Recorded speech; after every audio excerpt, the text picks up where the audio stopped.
এই যে দেখো প্রচুর পরিমাণে গাছের গোড়ায় এই কলার খোসাটা আর হলুদের গুঁড়োটা লেবু ধরেছে।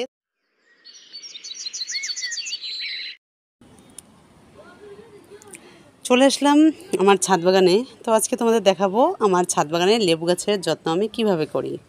তো দেখতে পাচ্ছ আমার ছাদ বাগানে খুব সুন্দর একটা লেবুর গাছ, একদম পাতাগুলো সবুজ আর লেবু একদম ভর্তি, প্রচুর লেবু ধরেছে, মানে সেটা গুনেও শেষ করা যাবে না, এত পরিমাণে লেবু ধরেছে। তো আসসালামু আলাইকুম, আশা করছি তোমরা সবাই ভালো আছো। তো আমিও ভালো আছি। আজকে একটা নতুন ভিডিও নিয়ে তোমাদের সামনে হাজির হলাম। তো আমার ছাদ বাগানে আমি কীভাবে এত সুন্দর আমার ছাদ বাগানের লেবু বা ফুল সব ধরে রাখি, তো তার জন্য আজকে একটা ছোটো টিপস দিব। তোমরা আমার ভিডিওটা শেষ অবধি দেখতে থাকো, আশা করছি তোমাদের ভালো লাগবে। তো তার আগে আমি লেবু গাছের যত্ন নেওয়ার আগে আমি তোমাদের ভালো করে দেখাচ্ছি আমার ছাদ বাগানে কতগুলো লেবু ধরেছে, তোমরা গুণেও শেষ করতে পারবে না। চলো আগে একটু ভালো করে দেখাই।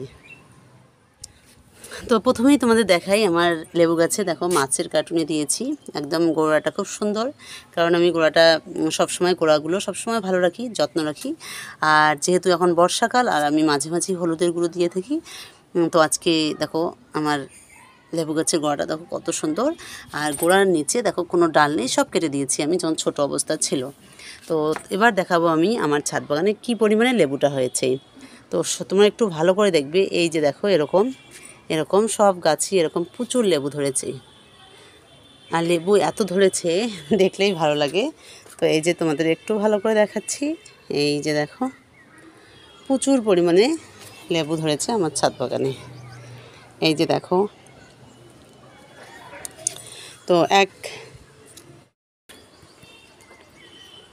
এক বন্ধু আমাকে কমেন্ট করেছে যে তার ছাদ বাগানে লেবু গাছে লেবু ধরে না, 3 বছরের গাছ হলো, কিন্তু আমার মনে হয় যে লেবু গাছটার ফুল বা ফল না হওয়ার কারণ হলো গাছের যে গোড়ার দিকে যে ডালগুলো আছে, হয়তো ওই ডালগুলোয় পাতা কুঁকড়ে গেছে, ওই জন্য ফুল ফল আসে না।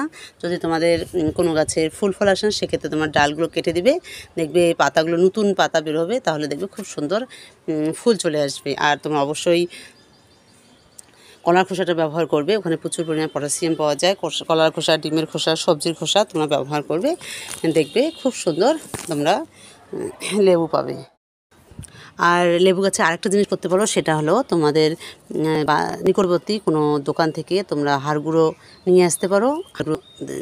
লেবু গাছে গোড়া দিলে খুব সুন্দর লেবুর ফুল ফল চলে আসে। আর যে যদি কোনো নতুন পাতা না থাকে, তাহলে সেতে রেখে দিবে, তাহলে দেখবে আবার নতুন করে পাতা হয়ে যাবে। তো এই যে দেখতে পাচ্ছ আমার ছাদ বাগানে ফুল, এদিকে ফল প্রচুর হয়েছে।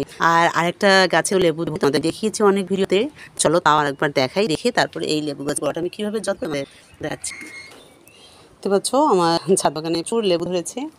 দেখো আর লেবুগুলো অনেক বড় বড় হয়ে যাচ্ছে, অনেক হলো ধরার। আর আমার দেখো লেবু গাছের গোড়াটা একটু দেখাচ্ছি, দেখো কত পর্যন্ত কোনো ডাল নেই লেবু গাছের গোড়ায়, আর পাতাও সেরকম নেই। আমি পাতাগুলো সব কেটে দিয়েছি, তারপর নতুন করে পাতা ফুল চলে আসছে। দেখো প্রচুর হয়েছে লেবু, একদম ছাদের বাইরে দিকে চলেছে। তো তোমাদের দেখালাম আমার ছাদ বাগানের লেবু গাছটা, মানে খুব লেবু হয়েছে। তো এই গাছটাকে যেটা আমি গাছে আজকে যত্ন করব, সেই গাছটায় বেশি হয়েছে লেবু।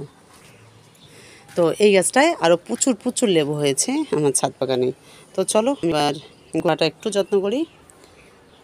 আর গাছগুলোর পাতাগুলো দেখো সবুজ প্রাণবন্ত, পাতাগুলো এত সুন্দর। তো চলো আমি এই গোড়াটাতে কিভাবে যত্ন করি।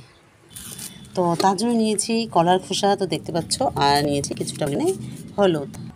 তো আর নিয়েছি কিছুটা পরিমাণে হলুদ, এই যে দেখতে পাচ্ছ এখানে কিছুটা পরিমাণে হলুদ নিয়েছি, আর কলার খোসা নিয়েছি। আর এই যে দেখো আমি এগুলো সংরক্ষণ করে রেখেছি, সবজির খোসা মানে রান্নাঘরের যা আছে আমি ফেলে দিই না, সব রেখে দিই গাছে দেওয়ার জন্য, জৈব সার তৈরি করে। তো নিয়েছি কলার খোসা। তো কলার খোসার হলুদটা আমি কীভাবে ব্যবহার করি তোমাদের দেখাচ্ছি। তো তার আগে আমি কলার খোসা একটু ছোটো ছোটো করে কেটে নিচ্ছি।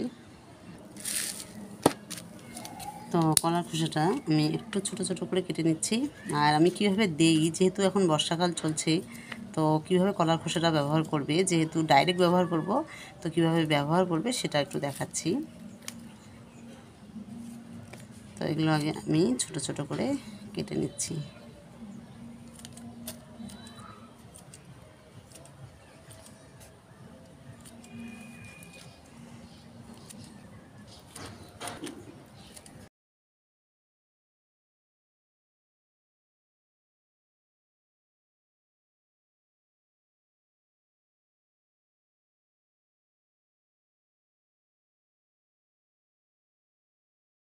আমার প্রায় কাটা হয়ে গেল।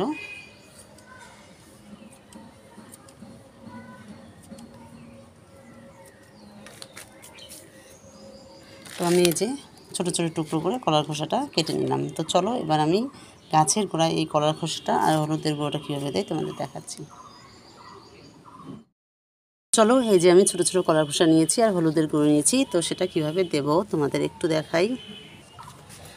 তো এই যে তোমরা দেখতে পাচ্ছ সাইডগুলো একটু করে আলগা করে দিই, যাতে শেকড়টা না কাটে সেদিকে খেয়াল রাখবে। তো এদিকে আমি সব সাইড করে রেখে দিচ্ছি। তো আমি কলার খোসার হলুদটা দেব, তো তার জন্য আমি সাইড করে নিয়ে নিচ্ছি, যাতে শেকড়টা না কাটে সেদিকে একটু খেয়াল রাখবে। তো দেখো আমি গাছ থেকে একটু দূরে নিলাম, দিয়ে এবার এই কলার খোসাগুলো একদম ডাইরেক্ট দিয়ে দেব। তো এটা তোমরা পানিতে ভিজিয়েও দিতে পারো 3-4 দিন পর, একই কাজ করবে। আর যেহেতু বৃষ্টি পড়ছে, মানে এখন বর্ষা লেগেই গেছে প্রায়, তো তার জন্য কিন্তু তোমরা অবশ্যই হলুদের গুঁড়ো ব্যবহার করবে, না হলে কিন্তু পোকামাকড় আসতে পারে কলার খোসায়। তো যে হয়ে গেল, এবার আমি হলুদের গুঁড়োটা উপরে উপরে দিয়ে দেবো, তাহলে আর কোনো পোকামাকড় বা ফাঙ্গাল আসবে না। তো হয়ে গেল আমার দেওয়া। এবার এটা আমি সুন্দর করে মাটি দিয়ে ঢেকে দেব, একদম ভালো করে ঢেকে দেবে, যাতে কলার খোসা উপর থেকে বোঝা না যায়। তো দেখো একদম আমার মোটামুটি দেওয়া হয়ে গেল। তো আমি একদম ভিতরে দিয়েছি, আর আজকে আমি পানি দেব না, যদি রোদ থাকে তাহলে সেক্ষেত্রে আমি পানি দিতাম, কিন্তু যেহেতু বৃষ্টি হচ্ছে তো তার জন্য পানি দিতে হবে না। যখন বৃষ্টি হবে পানিটা পড়বে তখন আপনার যে কলার খোসার যে জৈব সারটা সেটা লেবু গাছটা নিয়ে নেবে। তো এইভাবে কলার খোসার পটাশিয়ামের অভাবটা দূর হবে। তো আজকে ভিডিও তোমাদের কেমন লাগলো অবশ্যই কমেন্ট করে জানাবে। আর তোমরা অবশ্যই এরকম করে তোমাদের হাত বাগানে লেবু গাছের যত্ন নেবে। তো আজকে ভিডিও এখানেই শেষ করছি। তোমরা সবাই ভালো থেকো, সুস্থ থেকো, আর তোমাদের সঙ্গে নেক্সট ভিডিওতে দেখা হবে। আর এইভাবে তোমরা কলার খোসার যত্ন অবশ্যই নেবে, তাহলে দেখবে লেবু গাছে ফুল ফল ঝরে পড়বে না, আর প্রচুর পরিমাণে লেবু গাছে পটাশিয়াম পাবে এই কলার খোসায়। তো তোমরা সবাই ভালো থেকো, সুস্থ থেকো, তোমাদের সঙ্গে নেক্সট ভিডিওতে দেখা হবে।